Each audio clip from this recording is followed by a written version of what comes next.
Tillu square తర్వాత సిద్ధు జొన్నలగడ్డ నటించిన cinema Jack. అచ్చ తెలుగు అమ్మాయి వైష్ణవి చైతన్య ఈ సినిమాలో హీరోయిన్ కాగా బొమ్మరిల్లు భాస్కర్ దర్శకత్వం వహించారు. సమ్మర్ కానుకగా ఏప్రిల్ 10న ఈ సినిమా విడుదలైంది. శ్రీ వెంకటేశ్వర సినీ చిత్ర బ్యానర్పై ప్రముఖ నిర్మాత BVSN ప్రసాద్ ఈ సినిమా నిర్మించారు.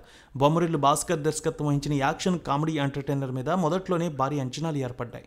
టిల్లు ఫ్రాంచైజీ తర్వాత వస్తున్న సినిమాగా ప్రేక్షకుల్లో మంచి ఆదరణ కనిపించింది.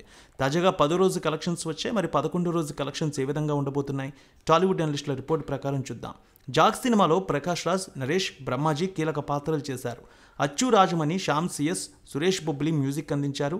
నటీనటుల సాంకేతిక నిపుణుల రెమ్యునరేషన్స్తో పాటు ప్రమోషనల్ కార్యక్రమాలతో కలిపి జాక్ సినిమా 40 కోట్ల బడ్జెట్తో తెరకెక్కించినట్టు ట్రేడ్ అనలిస్టులు చెప్తున్నారు. చిన్న సినిమా అయినప్పటికీ జాక్కు OTT rights, satellite rights, music రైట్స్కి మంచి రేటు వచ్చింది. తద్వారా సినిమాకు బ్రేక్ ఈవెన్ టార్గెట్ బాక్సాఫీస్ దగ్గర ఈజీ అయింది.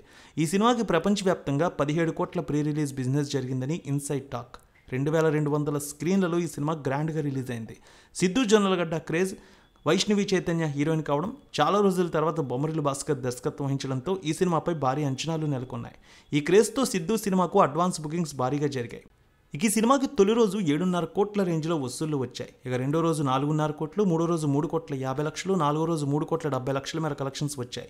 ఐదో రోజు 1.5 కోటి, ఆరో రోజు 1.56 కోట్లు, ఏడో రోజు 1.45 లక్షల మేర కలెక్షన్స్ వచ్చాయి. ఎనిమిదో రోజు 1.35 లక్షలు, తొమ్మిదో రోజు 80 లక్షలు, పదో రోజు 82 లక్షల మేర కలెక్షన్స్ వచ్చాయి. నేడు 11వ రోజు 50 లక్షల మేర కలెక్షన్స్ రావచ్చంటున్నారు అనలిస్టులు.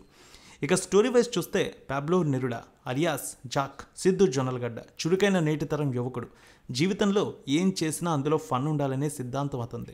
ఫన్ లేకుండా చేసే పని నరకంతో సమానమని నమ్ముతాడు. అతని తత్వం నచ్చకపోవడంతో చాలా ఇంటర్వ్యూల్లో ఫెయిల్ అవుతాడు. అయినా సరే తన తీరును మార్చుకొని జాక్ దేశాన్ని రక్షించడంలో ముందుండే రా విభాగంలో చేరాలని ఇంటర్వ్యూకి వెళ్తాడు. అందులో ఎంపిక కాకముందే ఆపరేషన్ బటర్ఫ్లై పేరుతో ఒక మిషన్ మొదలు పెడతాడు.